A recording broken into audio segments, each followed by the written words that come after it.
Buffet ডিনারে যারা খেয়েছেন, বাফেট ডিনার মানে যেখানে অনেক খাবার দেয়া থাকে, 5 স্টার 7 স্টার হোটেলে কেউ আপনাকে সার্ভ করবেন, আপনার প্লেট নিয়ে আপনি কি খাবেন আপনি জানেন, আপনি নেবেন।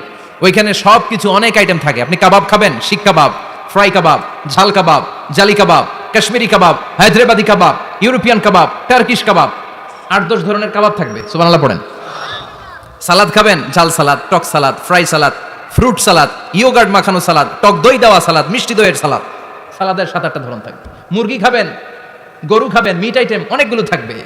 ডেজার্ট খাবেন, কাস্টার্ড থাকবে, ফালুদা থাকবে, এইটা থাকবে সেটা থাকবে, 7-8 ধরনের থাকে।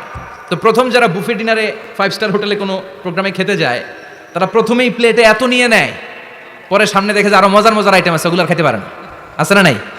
শুরুতেই এইটা সেটা, মুরগি পাইছে মনে করছে যে মুরগিটাই খাবো, মুরগি আর গরু প্লেট বোঝাই করে গলা পর্যন্ত খাইছে, সামনে যায় দেখে কবুতরের স্যুপ, কবুতরের soup is waiting for you. তখন মনে খুব চাচ্ছে একটু স্যুপ খাই, কিন্তু স্যুপ খাওয়ার জায়গা রাখছিল?